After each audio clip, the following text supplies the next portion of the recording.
Hello everyone, welcome to my channel about writing stuff. My name is Camille and today we are talking all about character. So before we get started, when I start getting, these ideas for the story and I start building my world, my main characters and my viewpoint characters and all these things really start working up here. But if you're building a story completely from scratch and you really have no idea who your characters are, this process that I use will work for both. So what I like to do when I build characters is I like to flesh them all out and build them all side by side. And the reason why I do this is I want all of my characters, whether they're my main characters or my secondary characters, I want them all to feel like real people. I want them all to have depth and wants and hobbies and all of these things. So I really spend a lot of time on this. And if, like I've said before, I'm a plotter, so I really love digging into and doing all this pre-planning. If you are a discovery writer, try this out, but if it doesn't work for you, then, there are some other tips that I'll try and give at the end of this video. So what I do, and this is a tip that I sort of picked up and modified from one of Brandon Sanderson's lectures. And what it is a character guide. It is essentially, I just have several sheets of paper. I draw out really long columns, several rows, and my goal here is to not only make all these characters distinct, but to make them all very diverse. And at this point, I don't have names for these characters. I have a video on how I name characters and places over on my channel, but I literally build these characters completely random because I want them to feel like real people. I want them to be distinct and I want a lot of diversity. So what I do first is I get a random number generator. And depending on how the age range works in your fantasy world, whether people live to be hundreds of years old or, whether they live to only be 60, that's up to you. But for me, I usually randomly generate ages between 5 and 80. So that's what I do. I randomly generate numbers and then I jot them down in each of the columns in my character guide. And, I do these high fantasy secondary worlds, so I always start with at least 10 or 20 of these characters. It does take a while and it is a lot of work, but in my opinion, it is worth it. So I generate these random numbers and then I mark them down in each column, 48, 17, 5, 76. That way I have a nice random spread of ages. And then what I like to do, since I am doing this sort of diverse cast, I want to make sure that I have an equal number of men and women in my world. And that's a big thing that's talked about nowadays. People want to see diversity in fantasy. There's nothing wrong with the classic fantasy story with just a bunch of white guys, that Lord of the Rings is basically just a bunch of white guys, and it's a really great story. But, if you have a diverse cast of characters with several ages, different genders, different sexuality, that's how people relate. That's how people really connect to your story. So if you're interested in that sort of thing, this is the place to build it. Before you know who your characters are, before you know where they're from in the world or anything about their personality, I build all these things to make sure my cast is diverse. I have these randomly generated ages, and then I alternate male, female, male, female, male, female. And I've only done this for one of my books, but if you want to include, different sexualities in your story, this is where you would do that too. It's this character's gay, this character's lesbian. If you want to do, You can have this character is transgender female, transgender male, cis male, etc. This is where you want to do all of that, just to make sure that it's not only diverse, but that it's random. You know, you don't want to try and be diverse, but then fall into tropes by, you know, making this character straight because he's a gruff white male. You want to make all this stuff random in the beginning, and that's what I like to do.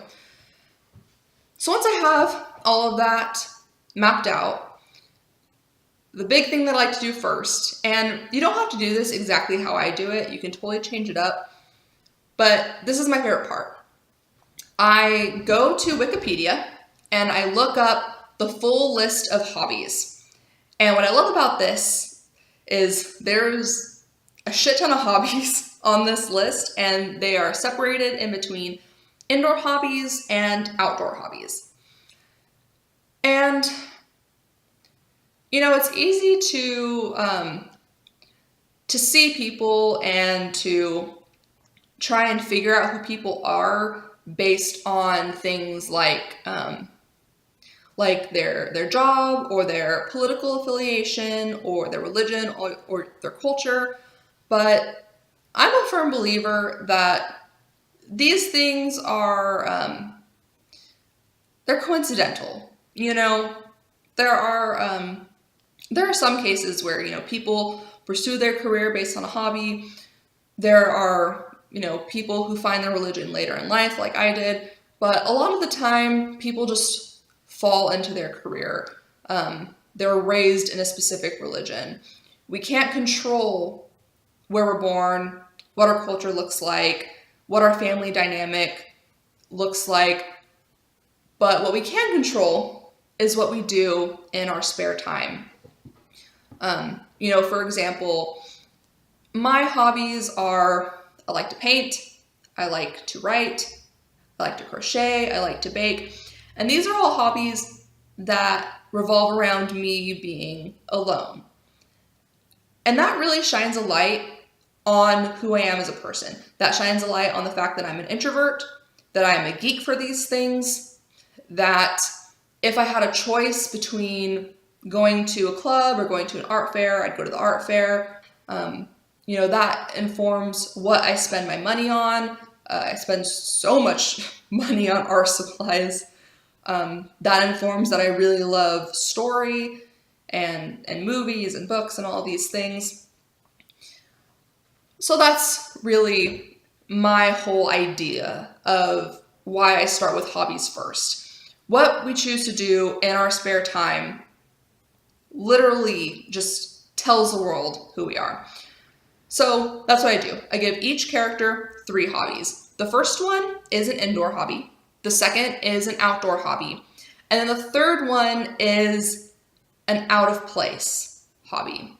And what I mean by out of place is, you know, think about the people you know. What is that one weird thing that they do that just kind of stands out from the rest of their character? For example, I have a character that I was building for one of my books. Middle-aged straight white guy. The first 2 hobbies that I picked for him were like hunting and whittling. But then for his third hobby, I put letterboxing. So not only is he this gruff white guy, but he's also a secret, hopeless romantic who exchanges letters in this letterboxing hobby with a lady. And that's what really makes people and characters feel real in my book. You know, you don't want to create the wise old wizard and the dwarf with an axe and the elf with a bow. You want to change these things up a little bit. Make them distinct. Make them diverse. And then that's when I go into backstory. At this point, I have done my world building. And this is when I pull in my map. I look at the hobbies of these characters and I say, you know, where would these sorts of things be practiced? For example, if if I have a character, whose hobbies revolve around, gardening and painting, that person could either be from a big city or they could be from the country. Maybe they were raised on a farm and then moved to a big city. And then that, what kind of stuff do they paint? Do they paint landscapes? Do they paint structures, portraits, these sorts of things? And when I start using these hobbies to pinpoint where my characters are from in the world, then that informs everything from what their culture is, what their customs are, what their religion looks like, what their languages are, what their skin color is. And just a little tip. Countries in your world that are closer to the equator, hotter climate, darker skin, further from the equator, cooler climate, lighter skin. Like I said, we're going for diversity. You are creating a fantasy world, so you can totally change up like the physics or whatever science word is appropriate there. But if you're basing it off of how our world works, then yeah, equator, darker skin, away from the equator, lighter skin. So once I have an idea of where my characters are in this world, and their culture and all of these things, I can start digging into what is their social class? What do they live in? Do they live in a hut? Do they live in a manor or a castle or a spaceship? Whatever, it's fantasy, science fiction, it can be whatever you want. And what kind of job does this person work? Do they have any ties to the government or the police force in this country? And all these things. And all this stuff is initially derived from hobbies. I take the hobbies to inform where they are in the world, and then I take the where they are in the world to inform all of these coincidental things about their life, and then I take that to inform what does their daily life look like. What does their family dynamic look like? Dating life, food, what do they eat, and all this stuff. And then what I like to do too is I give a little personality flip. I don't do this for all of my characters, but I do this for some of them.